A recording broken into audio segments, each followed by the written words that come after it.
بما علمتنا وعلمنا ما ينفعنا وزدنا علما وبارك لنا في علمنا وارزقنا الإخلاص في القول والعمل كاملا ونسألك اللهم علما نافعا لا ينسى وتوفيقا دائما آمين يا رب العالمين. Alhamdulillah kaum muslimin rahimakumullah. Hari ini 3 Safar 1443 kita lanjutkan pengajian Fadilah Dzikir karya Asy-Syaikh Al-Kandahlawi rahimahullahu taala. Dan kita sudah sampai pada hadis yang ke-21. Kita baca dulu nih. Bismillahirrahmanirrahim. Al-hadithul hadi wal 'ishrun an Abi Bakr as-Siddiq radhiyallahu anhu an Rasulillah sallallahu alaihi wasallam qala alaikum bila ilaha illallah wal istighfar fa akthiru minhuma fa inna iblisa qala ahlaktun nasa bidzunubi wa ahlakuni bila ilaha illallah wal istighfari falamma ra'aitu dhalika ahlaktuhum bil ahwa'i wa hum yahsibuna annahum muhtadun. Rawahu Abu Ya'la wa dha'afahu As-Suyuti. Hadis yang ke-21 dari Abu Bakar As-Siddiq radhiyallahu anhu, dari Rasulullah sallallahu alaihi wasallam bersabda, alaikum, selalulah kalian bila ilaha illallah, mengucapkan la ilaha illallah, wal istighfar, juga selalulah mengucapkan istighfar. Fa'akthiru, maka perbanyaklah minhuma, dari keduanya, yaitu tahlil dan istighfar. Fa inna iblisa, karena sesungguhnya iblis, qala, dia mengatakan, ahlaktun nasa, aku sudah menghancurkan manusia bidzunubi, dengan dosa-dosa, wa ahlakuni, dan mereka menghancurkan saya bila ilaha illallah dan istighfar. Falamma, maka tatkala ra'aitu dzalika, aku melihat hal tersebut, ahlaktuhum, aku pun membinasakan mereka, bil ahwa'i, dengan hawa nafsu, maksudnya bid'ah. Wahum, sementara mereka itu yahsibuna atau yahsabuna, boleh kasrah atau fathah, mereka itu mengira, annahum, bahwasanya mereka itu muhtadun, mendapatkan petunjuk. Hadis ini diriwayatkan oleh Abu Ya'la dan didhaifkan oleh Suyuti.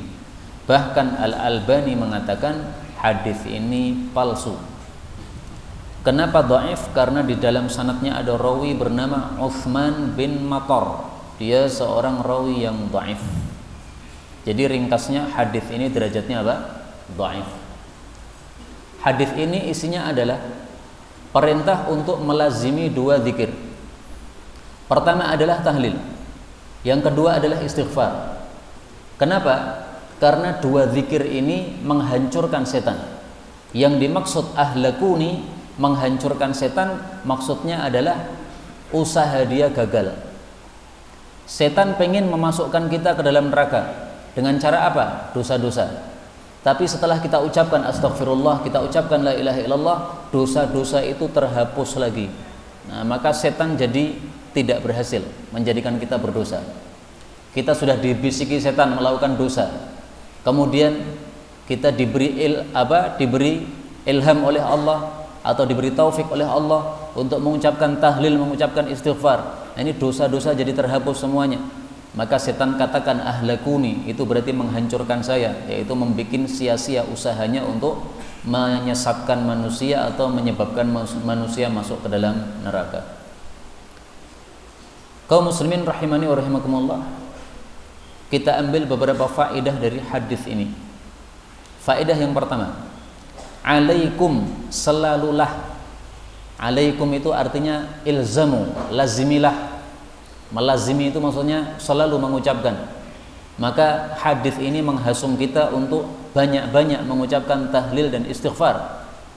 Memang hadisnya dhaif, tetapi hadis-hadis yang lain semakna dengan ini. Saya tampilkan contoh, misalnya hadis yang menghasung kita untuk melazimi istighfar.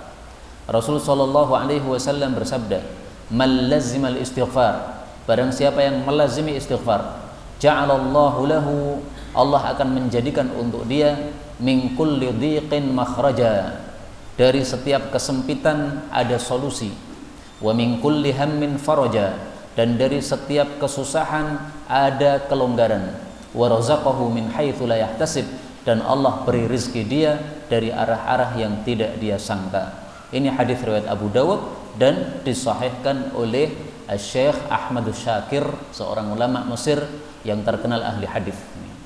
Nah, maka ini hadis menghasung kita untuk istighfar, melazimi istighfar. Karena itu apa yang dulu saya sampaikan saya ulangi lagi. Minimal setiap hari kita baca istighfar 100 kali. Minimal setiap hari kita membaca tahlil 100 kali. Jangan dikurangi. Itu minimal bagi yang ingin melakukan lazimal istighfar, melazimi istighfar. Kalau kurang dari 100 kali menurut saya ini belum melazimi seperti ini. Lebih bagus lagi adalah kalau memperbanyak istighfar.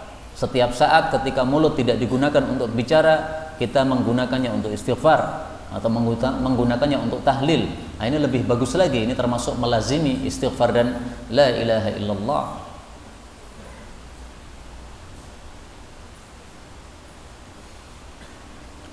Terutama kalau la ilaha illallahnya kita tambahi dengan wahdahu la syarikalah dan seterusnya. Setiap hari 100 kali, maka itu bisa menjadi benteng bagi kita dari setan.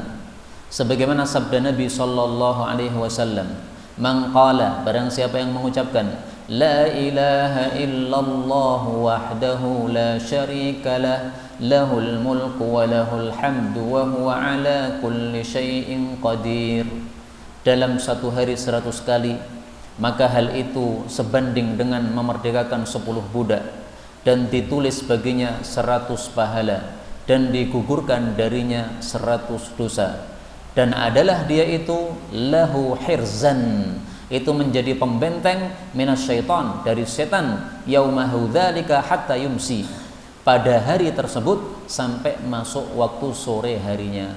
Hadis riwayat muttafaqun alaih. Karena itu wirid la ilaha illallah wahdahu la syarikalah lahul mulku wa lahul hamdu wa ala kulli syai'in qadir, ini bagi guru saya Syekh Yusri dari Mesir, ini dianggap sebagai wirid asasi. Wirid asasi maksudnya wirid pokok yang tidak boleh ditinggalkan setiap hari. Kalau satu hari ditinggalkan, kata beliau harus diqadha, harus diganti. Ini semua murid-muridnya diwajibkan untuk membaca wirid ini minimal 100 kali. Ini paling bagus kalau kita terapkan la ilaha illallah, ada tambahan ini tadi. La ilaha illallah wahdahu la syarikalah, lahul mulku wa lahul hamdu wa huwa ala kulli syai'in qadir, 100 kali. Waktunya kapan? Bebas. Ba'da subuh boleh. Ketika tengah-tengah sholat tahajud juga boleh. 2 rakaat salam kemudian membaca tahlil ini 100 kali. Baru lanjut lagi 2 rakaat salam, baru kemudian istighfar misalnya, sebagaimana yang sudah saya sampaikan dulu-dulu. Maka ini betul-betul saya ulang-ulangi terus supaya betul-betul kita termasuk orang-orang yang melazimi istighfar dan la ilaha illallah. Faedah berikutnya, dalam hadis ini disebutkan, setelah setan tidak berhasil menghancurkan manusia dengan dosa, maka setan menghancurkan dengan hawa nafsu, maksudnya bid'ah. Makna ini sesuai dengan ayat Allah di dalam surah Al-Kahfi. Allah Subhanahu wa taala mengatakan, surat Al-Kahfi ayat 104, alladzina dhalla sa'yuhum fil hayatid dunya wa hum yahsibuna annahum yuhsinuna sun'a. Orang-orang yang mereka itu sesat pekerjaan mereka atau amal mereka dalam kehidupan dunia, sementara mereka itu yahsabun atau yahsibun, 2 qiraah, mereka mengira annahum yuhsinuna sun'a, bahwa mereka itu berbuat sesuatu yang baik. Nah, ini sifat ahli bid'ah kayak begini. Kalau orang berbuat dosa masih bisa diharapkan suatu saat dia tobat. Kenapa? Orang itu sebenarnya punya hati kecil. Hati kecil pasti mengatakan dosa itu jelek. Misalnya orang suka mencuri, hati kecilnya pasti mengatakan jelek. Orang suka berzina, pasti hati kecilnya mengatakan zina jelek. Orang suka mabuk, pasti hati kecilnya mengatakan mabuk itu jelek, melenyapkan akal. Maka orang-orang yang berbuat dosa masih diharapkan untuk tobat. Pada suatu saat mungkin karena dia melihat orang yang mabuk kemudian sangat hina di hadapan masyarakat, akhirnya dia mengambil pelajaran sehingga dia tobat. Atau mungkin usianya bertambah, dulu suka mabuk, begitu sudah menikah mabuknya berhenti. Dulu suka mabuk, setelah tua akhirnya merasa berdosa, kemudian ikut pengajian seperti ini. Betapa banyak orang kayak begitu. Tapi kalau sudah bid'ah, nah ini biasanya nggak tobat sampai mati. Kenapa? Orang bid'ah itu menganggap bid'ahnya bagus, sehingga kalau dinasihati dengan 1000 dalil nggak percaya, masih menganggap ini sesuatu yang baik. Tengok orang-orang Syiah misalnya, kita datangkan 1000 dalil berapapun, mereka tetap meyakini Syiah itu adalah kebenaran. Sehingga mereka justru menganggap sebaliknya, kita ahlu sunnah sebagai orang-orang yang sesat. Nah, itulah makna dari yahsabuna annahum yuhsinuna sun'a. Mereka mengira dirinya melakukan suatu perbuatan yang baik, dan itulah cara setan menghancurkan manusia setelah setan tidak berhasil menghancurkan manusia dengan dosa-dosa. Karena itu kunci supaya kita selamat dari bid'ah ini bagaimana? Kuncinya satu, kuncinya adalah ilmu. Karena dengan ilmulah kita mengetahui mana bid'ah, mana sunnah. Kita tidak punya ilmu, tidak akan bisa membedakan mana bid'ah, mana sunnah, sehingga kita malah bingung sendiri, menganggap bahwasanya apa yang dilakukan oleh orang-orang itu adalah satu kebaikan, padahal menurut ilmu yang benar adalah itu sesuatu yang bid'ah, yang tidak diterima oleh Allah Subhanahu wa taala. Kita lanjutkan hadis berikutnya. Al-haditsus tsani wal 'ishrun. An Mu'adz bin Jabal radhiyallahu anhu qala qala Rasulullah sallallahu alaihi wasallam ma min nafsin tamutu wa hiya tashhadu an la ilaha illallah wa anni rasulullah yarji'u dzalika ila qalbin muqinin illa ghafarallahu lahu. Rawahu an-Nasa'i wa Ibnu Majah wa hassanahu al-Albani. Dari Mu'adz bin Jabal radhiyallahu anhu, dia mengatakan Rasul sallallahu alaihi wasallam bersabda, "Ma min nafsin," tidak ada satupun jiwa, tamutu yang dia mati, wa hiya tashhadu an la ilaha illallah, dalam kondisi bersyahadat la ilaha illallah wa anni rasulullah, dan bahwa aku adalah utusan Allah, yarji'u dzalika, syahadat tersebut kembali ila qalbin muqinin, kepada hati yang yakin, yaitu yakin dengan apa yang diucapkan, illa ghafarallahu lahu, kecuali pasti Allah mengampuni untuk dirinya. Hadis riwayat Nasa'i dan Ibnu Majah, dan hadis ini derajatnya hasan. Hadis ini menunjukkan fadilahnya orang mati dalam kondisi mengucapkan syahadatain.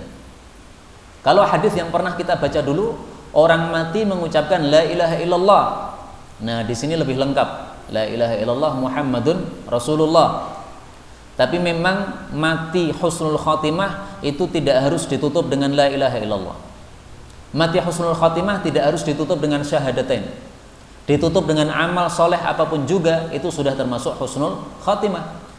Misalnya panjenengan baca Quran kemudian mati, sebagaimana Utsman bin Affan baca Quran mati, husnul khatimah.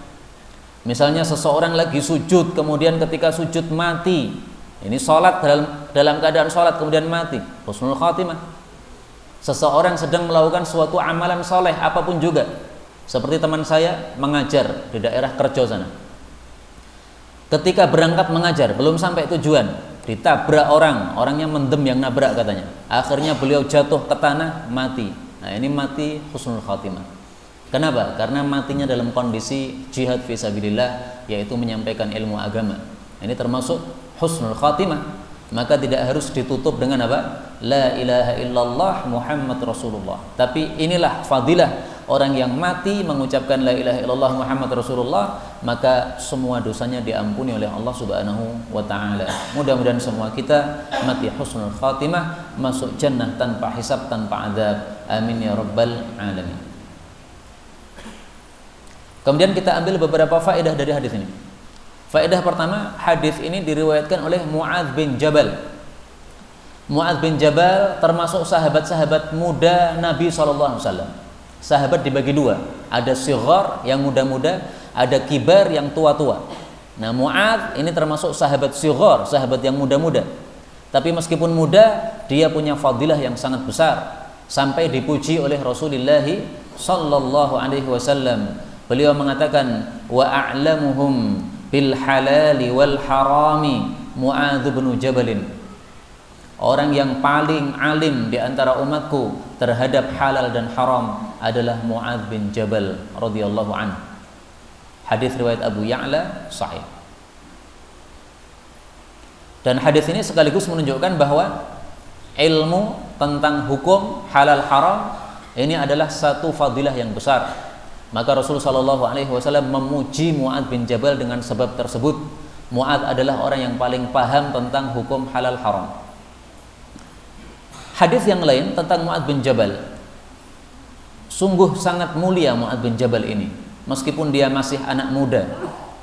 Rasul sallallahu alaihi wasallam bersabda, innal ulama, sesungguhnya para ulama, idza hadaru rabbahum, apabila mereka hadir kepada Allah nanti di akhirat, kana Mu'adz bin Jabalin baina aydihim, Mu'adz bin Jabal di depan para ulama tersebut, ratwatan bihajarin, sejauh lemparan batu. Hadis ini riwayat Abu Nuaim, derajatnya sahih. Jadi Mu'adz bin Jabal adalah kepala rombongan ulama nanti di akhirat. Nanti di akhirat semua orang ini datang kepada Allah dalam bentuk rombongan. Ada rombongan pelacur, ada rombongan koruptor, ada rombongan pencuri, ada rombongan tulabul ilm, ada rombongan para ulama, ada rombongan syuhada. Nah, ini Mu'adz bin Jabal ternyata pemimpin rombongan ulama. Subhanallah. Kenapa dia memimpin rombongan ulama? Tampaknya karena tadi dia paling paham halal haram. Karena itu kita perlu pelajari hukum halal haram. Mempelajari tidak hanya hadis-hadis fadilah amal saja. Karena kalau kita seumur hidup hanya mempelajari hadis fadilah amal, tidak akan paham halal haram. Sehingga kita menabrak aturan-aturan Allah Subhanahu wa taala. Tapi selain kita memahami hukum halal haram, hendaklah juga kita pelajari hadis-hadis fadilah amal seperti ini supaya kita menggabungkan dua kebaikan sekaligus. Karena kalau tidak mempelajari fadilah amal, maka kadang-kadang orang itu ilmunya banyak tapi semangat amalnya sedikit. Kenapa semangat amalnya sedikit? Karena kurang paham fadilah amal, nggak ngerti fadilah ini, fadilah itu. Ilmunya banyak, ngomongnya pinter, tapi amalnya nol. Nah, seperti ini juga tidak diharapkan dalam Islam. Diharapkan adalah ilmunya yang bagus, ilmunya yang kuat, tetapi ibadahnya juga bagus di hadapan Allah Subhanahu wa taala. Faedah yang kedua, hadis ini menunjukkan pentingnya qalbin muqin, hati yang yakin. Jadi orang kalau mengucapkan syahadatain tapi tidak yakin, nggak ada gunanya. Orang-orang munafik sudah berapa kali mengucapkan syahadatain? Berkali-kali. Tapi Allah katakan fid darakil asfali minan nar. Besok mereka masuk di neraka pada dasar paling rendah. Kenapa? Ucapannya hanya di lidah, tapi hatinya sama sekali tidak meyakini la ilaha illallah. Maka ucapan ini harus qalbin muqin, artinya harus yakin, yaitu yakin apa yang diucapkan itu benar. Mengucapkan la ilaha illallah yakin betul-betul la ilaha illallah. Mengucapkan Muhammad Rasulullah yakin bahwa Nabi adalah Rasulullah. Nah, maka ini menunjukkan pentingnya yakin. Satu hadis Nabi Shallallahu Alaihi Wasallam saya tampilkan menunjukkan pentingnya yakin. Rasul Shallallahu Alaihi Wasallam bersabda, "Awwalu naja awwalu hadhil ummah." Telah selamat awal mula umat ini, yaitu para sahabat, para tabi'in, bil yaqini waz zuhdi, dengan yakin dalam hati dan sikap zuhud terhadap dunia. Wa yahliku akhiruha, adapun akhir dari umat Islam ini akan binasa bil bukhli wal amali, dengan sebab bakhil, pelit karena terlalu cinta dunia, dan karena panjang angan-angan dalam hidup di dunia ini. Ini hadis riwayat Ibnu Abi Dunya, derajatnya hasan. Karena itu penting kiranya kita minta kepada Allah yakin. Ibnu Mas'ud itu sering mengulang-ulang doa minta dua perkara. Allahumma Rabbi zidni ilman wa yaqina. Saya tulis di sini. Doa Ibnu Mas'ud.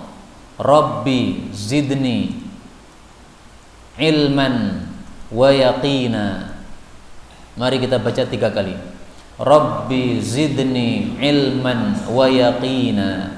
Rabbi zidni ilman wa yaqina. Rabbi zidni ilman wa yaqina. Sudah hafal nggih? Nah, ini perlu untuk kita baca berulang-ulang sebagai doa harian, enggak ada masalah, bagus. Ini doa yang selalu dibaca oleh Sayyidina Ibnu Mas'ud karena dia paham betul betapa pentingnya memiliki yakin dalam hati kita. Kita lanjutkan hadis 23. Al-haditsu tsalits wal 'ishrun. An Anas radhiyallahu anhu qala qala Rasulullah sallallahu alaihi wasallam kullu syai'in bainahu wa bainallahi ta'ala hijabun illa syahadata an la ilaha illallah wa du'a al-walidi liwaladihi. Rawahu Abu Ya'la wa dha'afahu Suyuti. Dari Anas bin Malik radhiyallahu anhu, Rasulullah sallallahu alaihi wasallam bersabda, kullu syai'in, segala sesuatu itu, bainahu wa bainallah, antara dia dengan Allah taala, hijabun, ada tirai. Illa, kecuali yang tidak ada tirainya adalah syahadata alla ilaha illallah, persaksian bahwa tidak ada Tuhan selain Allah. Tidak ada Tuhan yang berhak disembah selain Allah. Wa du'a al-walid, juga doanya orang tua, li waladihi, untuk kebaikan anaknya. Hadis ini diriwayatkan Abu Ya'la, derajatnya dhaif. Tapi saya ingin katakan, meskipun hadis ini dhaif, maknanya kuat. Kenapa? La ilaha illallah langsung sampai kepada Allah, tidak ada tirai, dikuatkan oleh kalam Allah dalam Al-Quran. Ilaihi yas'adul kalimut thayyib, surat Fatir ayat 10. Hanya kepada Allah naik kalimat yang baik. Ibnu Abbas mengatakan kalimut thayyib di sini adalah la ilaha illallah. Jadi maksud ayat ini, kalimat la ilaha illallah itu langsung naik, langsung sampai kepada Allah, berarti nggak ada penghalangnya. Begitu kita mengucapkan la ilaha illallah, langsung kalimat ini sampai kepada Allah, melewati pintu-pintu langit itu semuanya terbuka semuanya, langsung wus, langsung sampai sama Allah, nggak perlu minta izin dibukakan dulu pintunya, nggak perlu. Karena itu siapa yang ingin hubungan langsung kepada Allah, segera mengucapkan apa? La ilaha illallah. Begitu mulut kita mengucapkan la ilaha illallah, ini langsung hubungan kita langsung kepada Allah Subhanahu wa taala berdasarkan ayat ini. Ilaihi yas'adul kalimut thayyib. Maka kalau kita dalam kondisi susah, dalam kondisi genting, dalam kondisi bahaya, langsung sambung sama Allah. Caranya gimana? Ucapkan la ilaha illallah. Langsung nyambung sama Allah, Allah langsung ingat sama kita, maka akan segera datang pertolongan Allah kepada kita. Ini pentingnya ucapan la ilaha illallah berdasarkan tafsiran Ibnu Abbas terhadap ayat tersebut. Kemudian doa orang tua kepada anak, ini juga doa yang mustajab berdasarkan hadis yang sahih.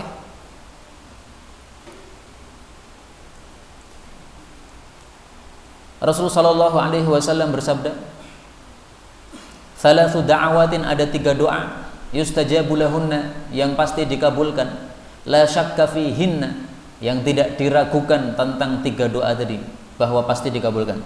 1. Da'watul mazlum, doanya orang yang terzalimi. 2. Da'watul musafir, doanya orang yang sedang safar. Yang ketiga, da'watul walid liwaladihi, doa orang tua untuk kebaikan anaknya. Hadis riwayat Ibnu Majah, derajatnya hasan. Nah, maka hadis ini menguatkan makna hadis yang barusan kita baca tadi, bahwa doanya orang tua itu langsung sampai kepada Allah. Nah, karena mustajab itu berarti sampai kepada Allah Subhanahu wa taala. Nah, muncul pertanyaan, bagaimana kalau doa orang tua bukan untuk kebaikan anaknya, tapi malah sebaliknya, doa untuk keburukan anaknya gimana? Anaknya nakal misalnya, beling, orang tuanya susah gara-gara anaknya, akhirnya didoakan keburukan. Maka jawabnya adalah sama saja, doa baik maupun buruk dari orang tua itu mustajab. Sebagaimana hadis yang lain, Rasulullah Shallallahu Alaihi Wasallam mengatakan, thalathu da'awatin, ada 3 doa mustajabatun yang pasti dikabulkan, la syakka fihin, tidak diragukan dikabulkan. Da'watul walid, doanya seorang bapak, ala waladihi, untuk keburukan anaknya. Hadis riwayat Abu Dawud sahih. Jadi orang tua itu doanya mandi, mau doa baik mau doa buruk sama aja. Anaknya baik, orang tuanya senang, didoakan baik, mustajab. Anaknya nakal, mengganggu orang tuanya susah, akhirnya mendoakan buruk, mustajab. Kecuali kalau doanya tidak berhak, maka tidak dikabulkan. Ini anak soleh, orang tuanya yang tidak soleh, orang tuanya marah sama anaknya karena dia suka ke masjid setiap hari 5 kali ke masjid, maka dia mendoakan buruk sama anaknya, tidak dikabulkan oleh Allah Subhanahu wa ta'ala, karena doanya tidak pas pada tempatnya, yaitu doa dalam kondisi zalim, doa untuk keburukan bagi orang-orang yang baik, ini tidak dikabulkan oleh Allah Subhanahu wa ta'ala. Jadi ringkasnya hadis ini, hadis 23 memang sanadnya dhaif, tetapi maknanya apa? Dikuatkan oleh dalil-dalil yang tadi saya sampaikan. Kita lanjutkan hadis 24. Al-hadithur rabi' wal 'ishrun an Itban bin Malik radhiyallahu anhu qala qala Rasulullah sallallahu alaihi wasallam la yuwafiya 'abdun yawmal qiyamati yaqulu la ilaha illallah yabtaghi biha wajha Allah illa harramallahu alaihin nar, muttafaqun alaih. Dari Itban bin Malik radhiyallahu anhu, dia mengatakan, Rasulullah sallallahu alaihi wasallam bersabda, lan tidak akan yuwafiya, datang, abdun, seorang hamba, yaumal qiyamati, pada hari kiamat, yaqulu la ilaha illallah, yang dia mengucapkan la ilaha illallah, maksudnya ketika di dunia, yabtaghi biha, yang dia mengharap dengan la ilaha illallah tadi wajah Allah, akan wajah Allah, yaitu mencari ridha Allah, illa, kecuali harramallahu, Allah mengharamkan, alaihi, terhadap dia, an-nara, masuk ke dalam neraka. Hadis muttafaqun alaih. Hadis ini menunjukkan bahwa orang yang mengucapkan la ilaha illallah dengan yakin, dengan ikhlas, maka besok di hari kiamat tidak bakal dimasukkan neraka. Apa maksudnya tidak bakal dimasukkan neraka? Maksudnya adalah tidak bakal kekal di neraka. Kenapa? Karena yang kekal di neraka hanyalah orang-orang kafir. Sementara orang yang mengucapkan la ilaha illallah berarti dia orang muslim, maka dia tidak akan kekal di neraka. Ini makna pertama. Makna kedua, harramallahu alaihin nar, Allah haramkan masuk neraka, artinya sama sekali nggak masuk neraka, mampir ke neraka tidak. Kenapa? Karena dosa-dosanya sudah diampuni oleh Allah Subhanahu wa ta'ala. Nah, ini jadi bisa dimaknai 2 makna. Makna pertama, dia tidak kekal di neraka, itu kalau dosanya belum diampuni. Makna kedua, betul-betul dia tidak masuk neraka sama sekali, mampir tidak, sedetik pun tidak. Kapan itu? Ketika dosanya sudah diampuni oleh Allah Subhanahu wa ta'ala. Mudah-mudahan semua dosa kita diampuni oleh Allah, sehingga kita tidak usah mampir masuk neraka sebentar berapapun. Amin ya rabbal alamin. Kita baca hadis Nabi yang menunjukkan bahwa Allah Subhanahu wa ta'ala mengampuni dosa-dosa hamba-hambanya yang beriman nanti di akhirat.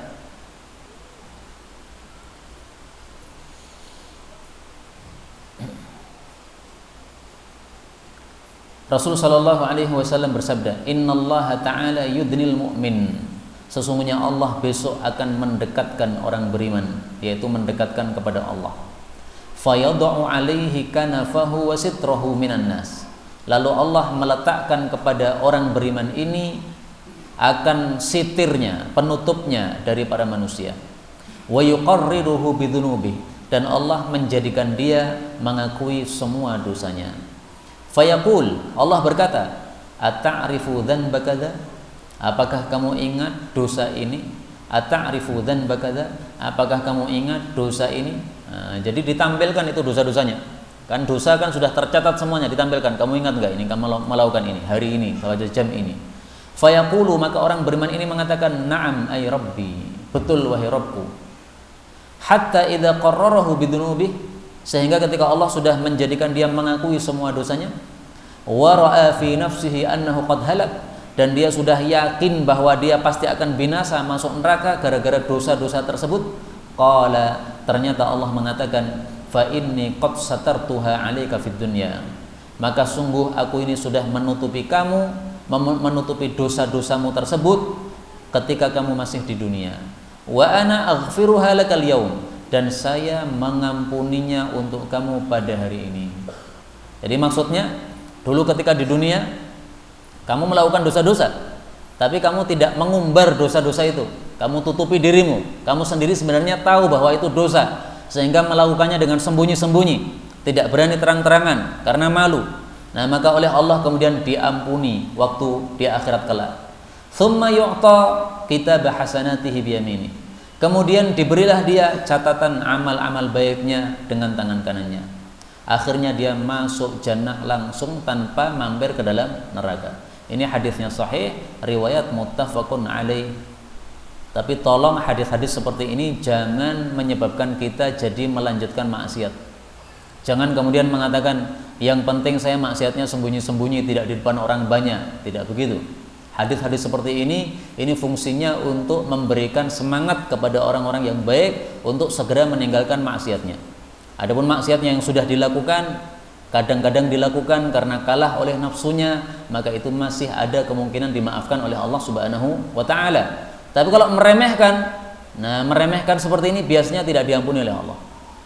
Meremehkan, yang penting saya sudah tahlil, saya dosa enggak apa-apa. Nah, kalau meremehkan begini malah bahaya. Karena sesuatu yang buruk kalau kita remehkan ini menjadi besar. Perkara yang kecil kalau kita remehkan malah jadi besar di hadapan Allah Subhanahu wa taala. Sehingga sebagian ulama mengatakan enggak ada dosa kecil, adanya dosa besar. Kenapa? Karena diremehkan. Asalnya memang dosa itu ada kecil, ada besar. Tapi kalau diremehkan, maka semuanya menjadi besar. Karena kita berarti meremehkan kepada zat yang telah mengatur atau melarang terhadap dosa-dosa tersebut. Nah, maka sekali lagi hadis-hadis seperti ini jangan untuk menyebabkan kita semangat dalam maksiat atau berterus-terusan dalam maksiat, tapi hendaklah kita memperbaiki diri setelah kita mengakui dosa-dosa yang sudah kita lakukan. Baik, kita lanjutkan hadis berikutnya, hadis 25. Al-haditsul khamis wal 'ishrun. Wa an Yahya bin Talhata qala ra'a Umar Talhata hazinan faqala ma laka qala inni sami'tu Rasulullah sallallahu alaihi wasallam yaqulu inni la a'lamu kalimatin la yaquluhunna 'abdun indal mauti illa naffasallahu anhu kurbatahu wa ashraqa launuhu wa ra'a ma yasurruhu wa ma yamna'uni an as'alahu anha illa al-qudratu 'alaiha hatta mata. Faqala Umar radhiyallahu anhu inni la a'lamuha. Qala fama hiya? Qala la na'lamu kalimatan hiya a'zamu min kalimatin amara biha 'ammahu la ilaha illallah. Qala fahiya wallahi hiya. Rawahu Abu Ya'la wa rijaluhu rijalus sahih wa sahhahahu al-Hakim wa aqarrahu adh-Dhahabi. Dari Yahya bin Talhah, ini seorang tabi'in. Qala, dia mengatakan, ra'a, telah melihat Umar maksudnya bin Khattab, Talhata kepada Talhah maksudnya Talhah bin Ubaidillah, hazinan dalam keadaan susah. Faqala, maka Umar bertanya, malaka, ada apa kamu, kenapa susah? Qala, Talhah mengatakan, inni sami'tu Rasulullah sallallahu alaihi wasallam, saya dulu mendengar Nabi mengatakan, inni la a'lamu, sungguh aku mengetahui kalimatin, beberapa kalimat, la yaquluhunna 'abdun indal maut, yang tidaklah mengucapkan kalimat-kalimat tadi seorang hamba ketika matinya, illa kecuali naffasallahu anhu, Allah akan melonggarkan untuknya kurbatahu, kesusahannya, karena memang sakaratul maut itu susah. Wa asyraqa launuhu, dan akan cemerlanglah atau bersinarlah warnanya atau kulitnya. Wa ra'a, dan dia akan melihat ma yasurruhu, apa yang menyenangkan hatinya. Kemudian Talhah mengatakan, wa ma yamna'uni, tidaklah menghalangi saya, an as'alahu anha, untuk bertanya kepada Nabi tentang kalimat tersebut, illal qudrah 'alaiha, kecuali karena mampu untuk bertanya tentang kalimat itu. Maksudnya saya tidak punya alasan untuk tidak bertanya. Hatta mata, sampai Nabi wafat saya belum sempat bertanya. Faqala Umar, maka Umar mengatakan, inilah alamuha, sungguh aku mengetahui kalimat itu. Qala, maka Talhah mengatakan, fama hiya, apa kalimat itu? Qala, Umar mengatakan, la na'lamu kalimatan, kami tidak mengetahui satupun kalimat, hiya a'zam, yang lebih besar, min kalimatin, dari kalimat yang amara biha ammah, Nabi perintahkan pamannya yaitu Abu Talib untuk mengucapkannya, yaitu la ilaha illallah. Qala, maka Talhah mengatakan, fahiya, maka kalimat tersebut, wallahi demi Allah, hiya, betul kalimat itu. Hadis ini riwayat Abu Ya'la dan disahihkan oleh Hakim dan juga Al-Imam Az-Zahabi. Jadi hadis ini derajatnya apa? Sahih. Kaum muslimin rahimani wa rahimakumullah, hadis ini menunjukkan kalau orang mengucapkan la ilaha illallah sebelum mati, maka dia mendapatkan 3 kemuliaan. Kemuliaan pertama, Allah akan longgarkan kesusahannya. Jadi kematian yang dihadapi tidak terasa susah. Namanya sakaratul maut itu sesuatu yang berat. Sebagian ulama mengatakan beratnya sakaratul maut itu seperti orang yang sedang ditimpui gunung. Ya, ini gunung diangkat kemudian ditimpukkan di atas tubuh kita. Betapa beratnya menghadapi gunung yang sangat besar itu. Nah, sakaratul maut seperti itu beratnya. Tapi kalau kita berhasil mengucapkan la ilaha illallah menjelang mati, maka susahnya dilonggarkan oleh Allah. Wa asyraqa launuhu, kemudian orang ini bersinar. Tapi tentu saja sinar seperti ini biasanya maksudnya adalah sinar yang tidak terlihat, tidak tampak, sinar yang gaib, diberi sinar oleh Allah Subhanahu wa taala. Kemudian ra'a ma yasurruh, dia pasti akan melihat sesuatu yang menyenangkannya. Nah, enggak disebutkan oleh Nabi apa ini?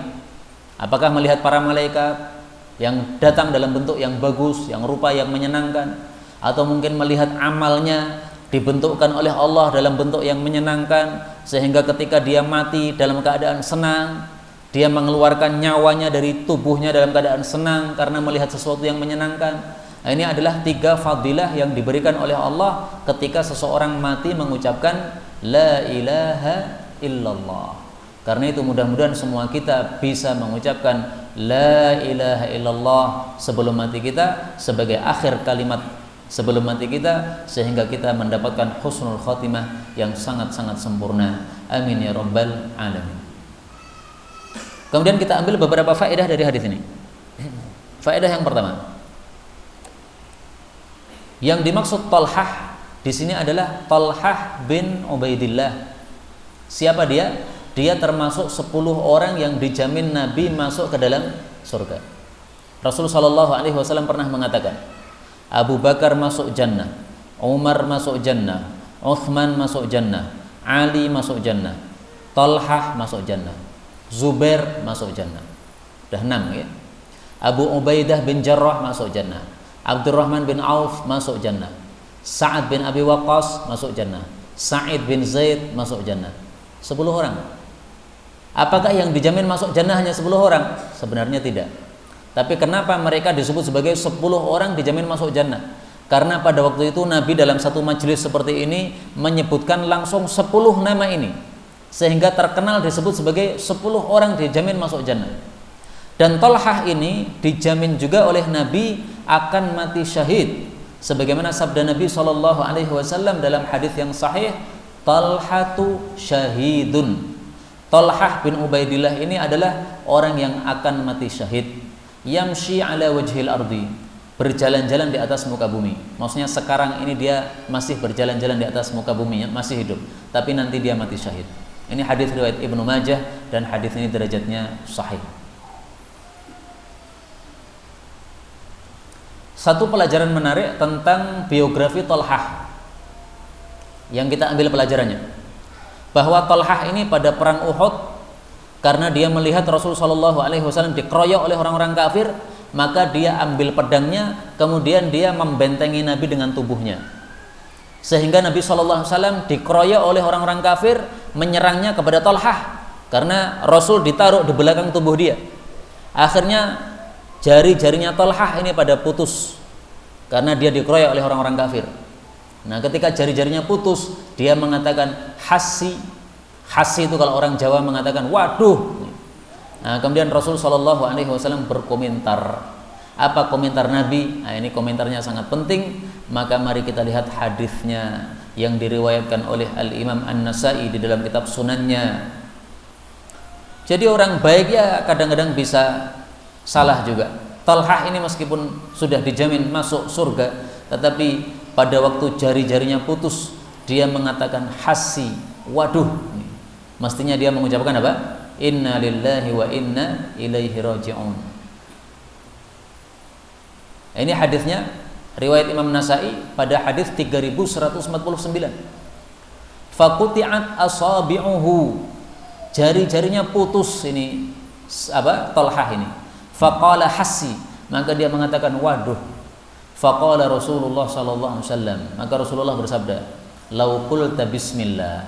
Andaikan kamu mengucapkan bismillah, la rafa'atkal malaikah, pasti malaikat mengangkat kamu.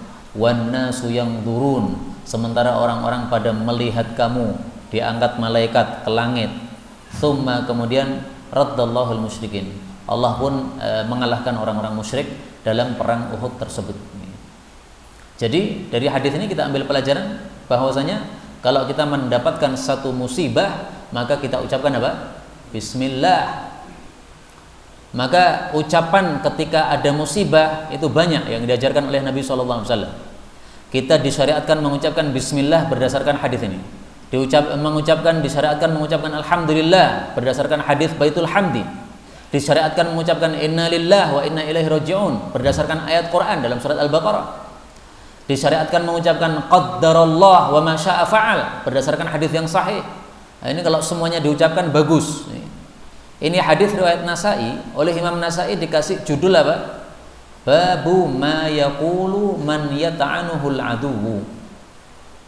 Bab apa yang semestinya diucapkan oleh orang yang yata'anuhul aduwu, diserang oleh musuh atau ditusuk oleh musuh. Jadi ketika perang ditusuk musuh, mengucapkan bismillah. Boleh juga mengucapkan alhamdulillah, boleh juga mengucapkan inna lillahi wa inna ilaihi raji'un. Tapi inilah fikih yang diambil oleh Imam Nasai dari hadis ini. Kalau ditusuk musuh dalam perang, maka hendaklah mengucapkan bismillah. Faedah kedua, dalam hadis ini ketika Talhah terlihat susah, maka Sayyidina Umar mengatakan, malaka, ada apa anda? Ini menunjukkan disyariatkannya menghibur orang yang susah. Rasulullah SAW melihat adiknya Anas bin Malik lagi susah, masih kecil adiknya ini. Dia biasanya bermain-main dengan burung. Waktu itu burungnya tidak kelihatan dan dia susah murung. Ternyata murungnya karena matinya burung tadi. Maka Rasulullah bersabda, ya Aba Umair, ma fa'alan nughair. Wahai Abu Umair, lagi apa yang dilakukan oleh burung nughairmu? Kenapa tidak muncul di sini? Kenapa tidak bersama kamu? Nah, ini menghibur Nabi SAW.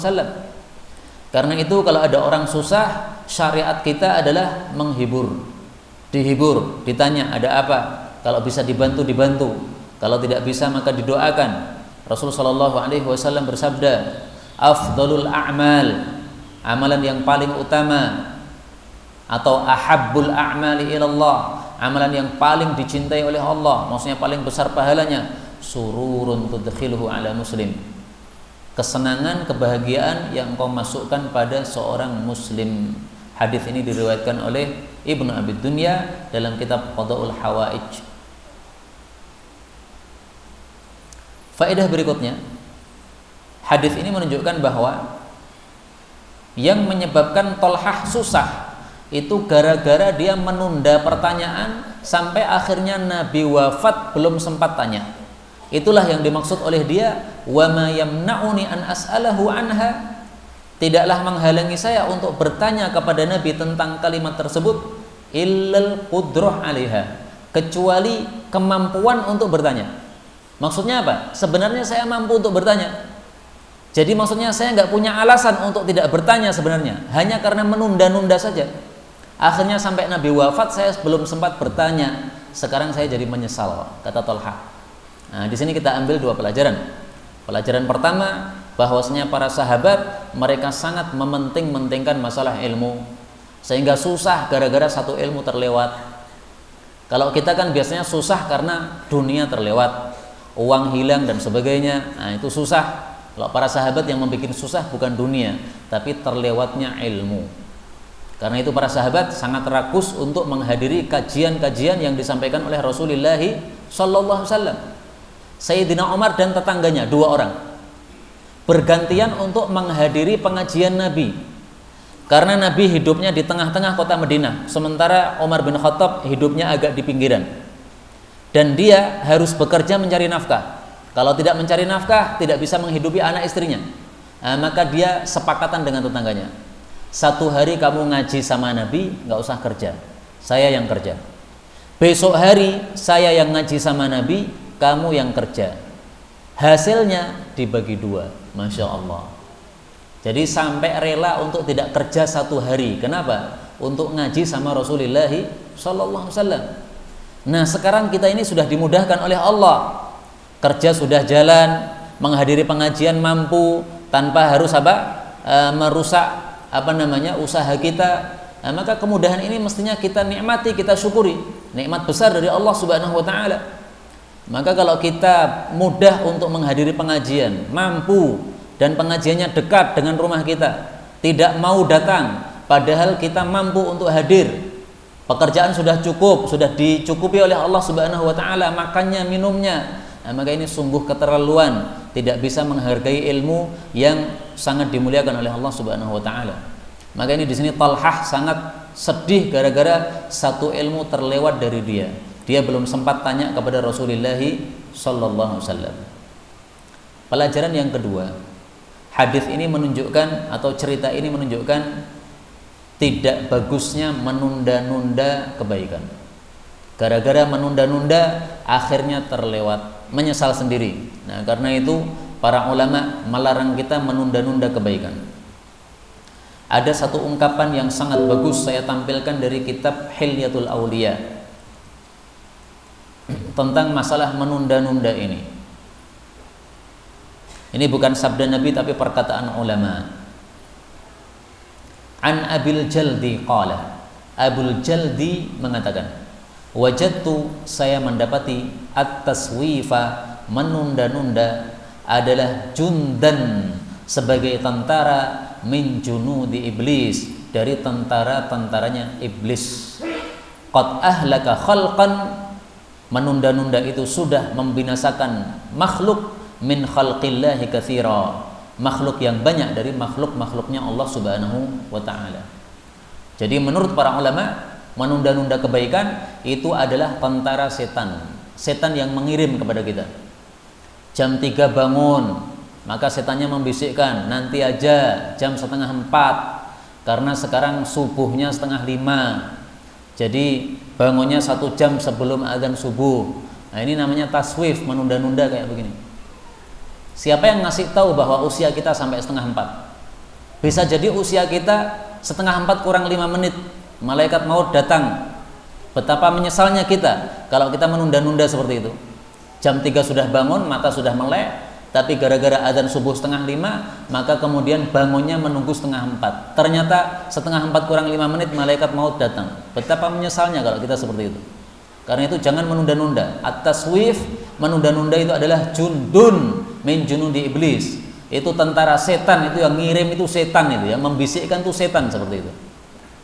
Apa susahnya kita bangun jam 3, kemudian setelah itu sholat sampai jam 4, 1 jam sudah, kemudian setelah itu setengah jam tidur lagi, kan bisa juga. Nah, maka bisikan untuk menunda ini dari setan sebenarnya. Karena itu berhati-hatilah, jangan sampai kita terbiasa menunda-nunda, karena menunda-nunda itu kalau dibiasakan berarti kita sudah dikuasai oleh setan. Fa na'udzubillahi min syarri dzalik. Faedah berikutnya, hadis ini menunjukkan cerdasnya Sayyidina Umar. Sayyidina Umar mengatakan, inni a'lamuha, saya tahu apa kalimat yang dimaksud oleh Nabi. Padahal Sayyidina Umar belum mendengar hadis tersebut, tetapi dia mengetahui kalimat itu pasti la ilaha illallah. Kenapa? Dia beralasan karena kita tidak mengetahui kalimat yang lebih besar daripada kalimat yang Nabi suruh pamannya sebelum mati untuk mengucapkannya, yaitu la ilaha illallah. Nah, maka Sayyidina Umar dari kejadian Nabi mentalkin pamannya untuk mengucapkan la ilaha illallah, dia bisa mengambil kesimpulan berarti kalimat yang dimaksud Nabi adalah la ilaha illallah. Nah, ini cerdasnya Sayyidina Umar. Jadi Sayyidina Umar itu termasuk ulama sahabat. Jangan dikira ulama sahabat itu adalah Ibnu Abbas saja, Ibnu Mas'ud saja. Sayyidina Umar juga termasuk ulama. Meskipun dia terkenalnya sebagai khulafa. Abu Bakar khulafa, Umar khulafa, Utsman khulafa, Ali khulafa. Tapi ketahuilah 4 khulafa ini semuanya ulama-ulama sahabat. Tidak ada satupun khulafa yang bukan ulama. Semuanya ulama sahabat. Saya tampilkan satu dalil bahwasanya Sayyidina Umar adalah ulama sahabat yang termasuk ulama besar, bukan hanya ulama biasa, tapi ulama besar di antara sahabat-sahabat Nabi SAW. Satu hadis diriwayatkan oleh Imam Bukhari dalam kitab sahihnya, bahwa Nabi mengatakan, baina ana naim, ketika saya sedang tidur, utitu biqadahi labanin, saya dikasih satu mangkok susu. Fasyaribtu, maka saya minum susu tadi. Hatta inni la arriya yakhruju fi adfari, sampai saya rasakan puasnya minum susu keluar dari kuku-kuku saya. Thumma a'taitu fadli Umar, kemudian saya berikan sisa susu tadi kepada Umar bin Khattab. Nah, ini mimpi Rasul sallallahu alaihi wasallam. Mendengar mimpi ini para sahabat bertanya, fama awwaltahu ya Rasulullah, Anda takwili mimpi itu seperti apa wahai Rasulullah? Qala, beliau mengatakan, al-ilma, saya takwili susu adalah ilmu. Berarti saya dikasih susu oleh Allah, saya minum ilmu. Kemudian sisanya saya berikan Umar, berarti Umar ini dikasih ilmu oleh Allah Subhanahu wa taala. Nah, maka dengan hadis-hadis seperti ini kita menolak perkataan orang-orang Syiah yang menganggap bahwasanya Sayyidina Umar itu orang bodoh. Sayyidina Umar itu orang kasaran yang tidak punya ilmu, kata mereka. Karena Rasulullah SAW ketika sedang sakit menjelang wafat, beliau mengatakan, tolong bawakan satu kertas, saya pengen nulis wasiat. Maka Sayyidina Umar kemudian mengatakan, ini hadisnya sahih, tidak usah mengganggu Nabi. Nabi ini sedang sakit keras, biarkan beliau istirahat. Adapun wasiat ini tidak begitu penting. Kenapa? Rasul sudah mengajarkan kepada kita Quran. Quran itu sudah lengkap, komplit sudah, nggak ada yang kurang. Biarkan Nabi istirahat. Nah, sahabat yang lain tidak rela. Nabi suruh kita bawa kertas, ambilkan kertas supaya ditulis. Akhirnya berselisih pendapat. Karena berselisih pendapat, maka Nabi kemudian mengatakan, kalian berselisih pendapat di hadapan Nabi, tidak pantas seperti ini. Ayo pergi semuanya. Akhirnya wasiat tidak jadi ditulis. Nah, gara-gara kejadian ini, maka orang-orang Syiah kemudian mencela Umar bin Khattab. Ini gara-gara Sayyidina Umar ini. Gara-gara Sayyidina Umar Nabi tidak jadi tulis wasiat. Padahal wasiatnya sangat penting. Mereka menganggap wasiat itu adalah Ali bin Abi Thalib sebagai khalifah setelah Rasul SAW wafat. Nah, itu kata mereka. Tapi sebenarnya tidak seperti itu. Sebenarnya wasiat yang ingin ditulis oleh Nabi tampaknya adalah menginginkan untuk menulis Abu Bakar As-Siddiq sebagai khalifah setelah Nabi wafat. Karena Nabi setelah itu kemudian beliau mengatakan, aballahu wal mu'minuna illa Abu Bakrin. Orang-orang beriman tidak akan rela kecuali Abu Bakar. Allah juga tidak akan rela kecuali Abu Bakar. Maksud Nabi adalah tidak perlu saya tulis wasiat. Kenapa? Saya tidak tulis wasiat pun nanti orang beriman tidak akan rela bahwa yang memimpin kecuali pasti Abu Bakar. Maka tidak usah saya tulis, nggak ada masalah. Akhirnya Nabi tidak menulis. Dan memang wasiat itu tidak sangat penting. Karena kalau wasiat itu penting, tidak mungkin ditinggalkan oleh Rasul sallallahu alaihi wasallam. Karena Rasulullah sendiri menyuruh kita untuk menulis kalau wasiat itu penting. Kita tampilkan hadisnya. Kalau ada wasiat yang penting kita disuruh nulis. Adapun kalau merasa tidak ada sesuatu yang penting, tidak memberi wasiat, nggak apa-apa. Jadi tidak wajib orang itu memberi wasiat sebelum mati. Nabi mengatakan, ma haqqum ri'in muslimin, tidak berhak seorang muslim lahu syai'un yuridu ay yuwassiya fihi, memiliki sesuatu yang dia pingin berwasiat padanya, maksudnya sesuatu yang penting.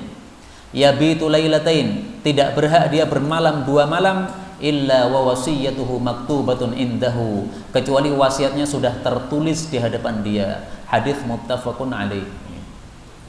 Misalnya ada orang yang sakit dan dia punya utang. Nah, utang ini termasuk perkara yang penting, mestinya ditulis. Ini saya sakit, saya punya utang kepada fulan. Tolong nanti kalau saya betul-betul sudah mati, nah ini sebelum warisan dibagi, utangnya dilunasi dulu. Nah, perlu ditulis karena ini penting. Karena kita tidak tahu apakah dari sakit ini kita akan sehat lagi atau nanti mati. Nah, perlu ditulis. Ini kalau wasiatnya penting harus ditulis, kata Nabi SAW. Tapi Nabi tadi tidak jadi nulis wasiat. Berarti wasiatnya apa? Tidak begitu penting. Maka sungguh benar perkataan Sayyidina Umar, dia mengatakan biarkan Nabi istirahat, beliau sedang sakit, tidak usah disibukkan nulis-nulis wasiat. Toh Nabi sudah memberikan Quran. Quran itu sudah wasiat yang lengkap, tidak ada yang kurang dari Al-Quran. Karena Allah Subhanahu wa taala mengatakan, ma farratna fil kitabi min syai', tidaklah kami lewatkan di dalam Al-Quran itu segala sesuatu apapun juga. Surat Al-An'am ayat 38. Nah, ringkasnya dari penjelasan saya yang panjang lebar ini, Sayyidina Umar adalah termasuk ulama para sahabat dan kepemimpinannya, khalifahnya sah, dan kita sama sekali tidak percaya dan tidak setuju dengan perkataan orang-orang Syiah yang menganggap Sayyidina Umar adalah orang bodoh, orang kasaran, orang yang menolak wasiat Rasul sallallahu alaihi wasallam. Tidak, sama sekali tidak, tapi justru karena ilmunya yang sangat kuat ini dia mengatakan seperti itu. Wallahu a'lam bissawab. Walhamdulillahirabbil alamin.